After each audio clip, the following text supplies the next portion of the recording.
Baik, Assalamualaikum warahmatullahi wabarakatuh. Izin perkenalan, nama saya Junita Atila dari kelas 1 B Kebidanan. Di sini saya akan melakukan satuan acara penyuluhan yang berjudul Pendidikan Kesehatan pada Ibu Menyusui. Baik, langsung saja ke materinya. Izin share screen ya, Ibu. Apakah sudah kelihatan, Bu? Sudah, Bu. Screen saya sudah. Oke.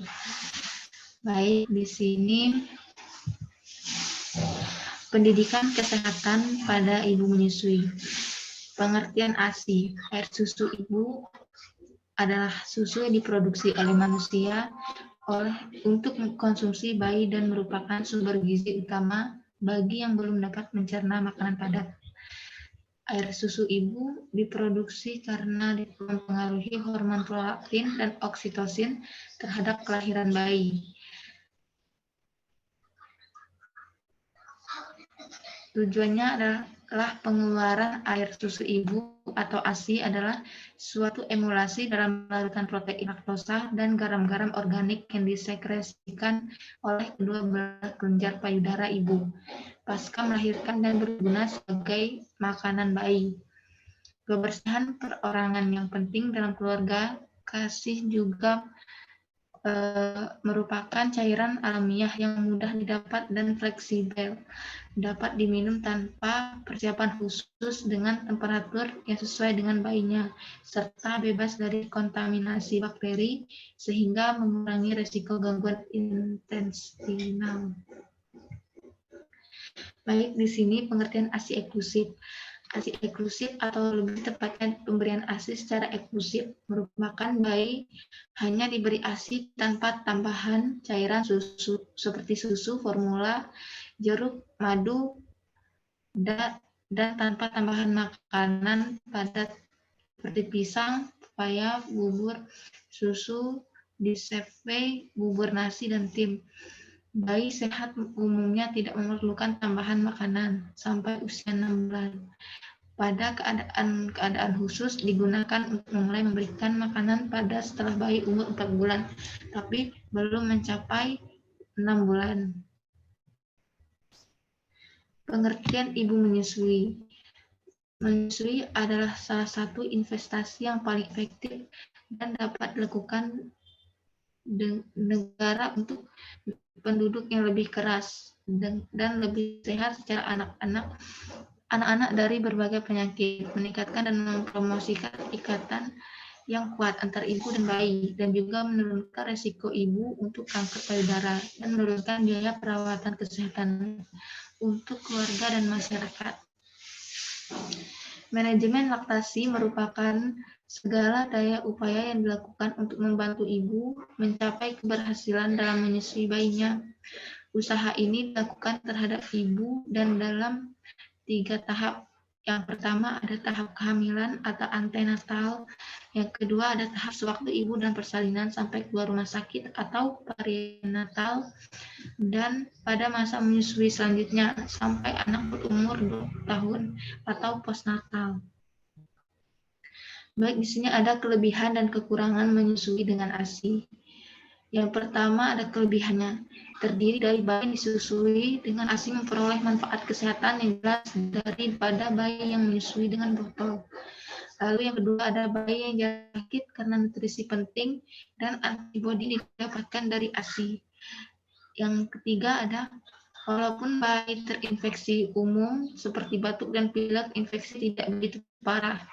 4. Bayi akan jarang terjadi alergi makanan. Yang kelima, ASI mengandung faktor pertumbuhan dan perkembangan sistem saraf dan usus. Yang keenam, Departemen Kesehatan merekomendasikan pemberian ASI eksklusif untuk usia 6 bulan pertama. Lalu di sini ada kekurangan menyusui bayi dengan ASI. Yang pertama ada membutuhkan waktu yang lama untuk bayi agar memiliki kebiasaan menyusui. Kejiwaan bagi menyusui akan memakan waktu hingga 2 jam.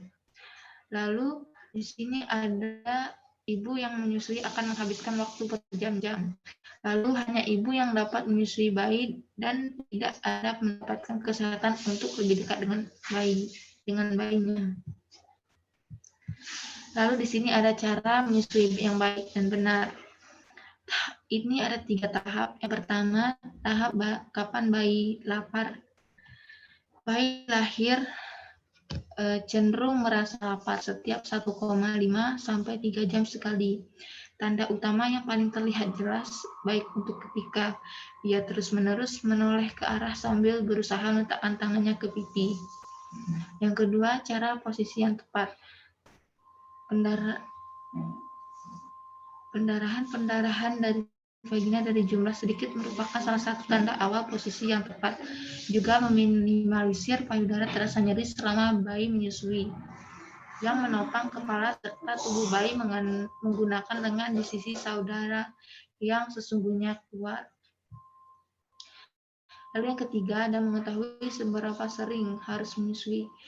Dilansir dari Kid Health, bayi baru lahir sebaiknya disusui 8 sampai 12 kali per hari di bulan pertama.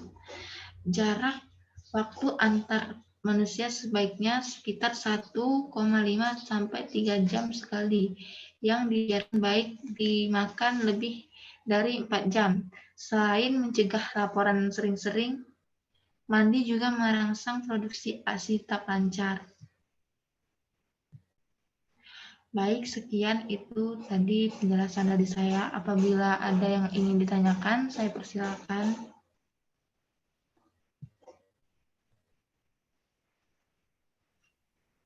Baik, izin Bu.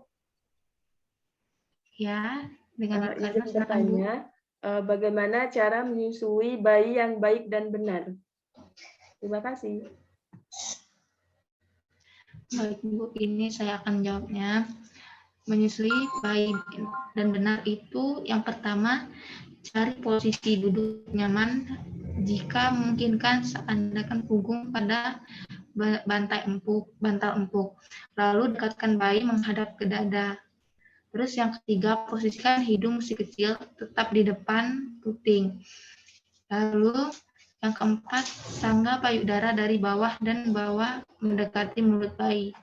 Yang kelima, letakkan jari-jari ibu di areola atau puting untuk membantu menggerakkannya ke mulut si kecil. Lalu, tempelkan puting pada bibir bayi agar ia membuka mulutnya lebar-lebar. Lalu saat bayi membuka mulutnya lebar-lebar, arahkan puting ke mulut bayi. Lalu, tempatkan puting di bibir bawah bayi sehingga areola berada di tengah mulut. Dan yang terakhir, setelah puting berhasil masuk, topang payudara ibu agar bayi bisa mengisapnya dengan leluasa. Bagaimana Ibu? Apakah sudah mengerti? Baik Bu, terima kasih. Baik, terima kasih Bu. Apakah ada lagi Bu? Izin Bu, saya Ibu Syopiona ingin bertanya, apakah efek samping dari menyusui dengan ASI? Terima kasih Bu.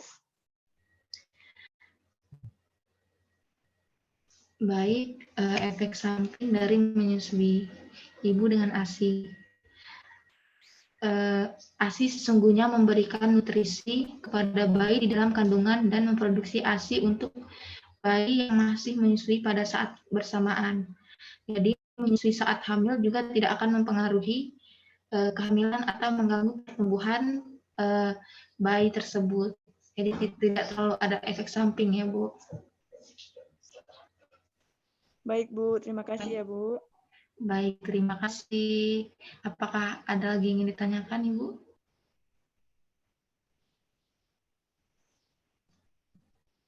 Tidak ada ya. Baik, sekian materi dari saya.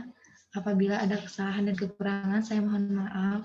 Saya akhiri. Wassalamualaikum warahmatullahi wabarakatuh. Terima kasih.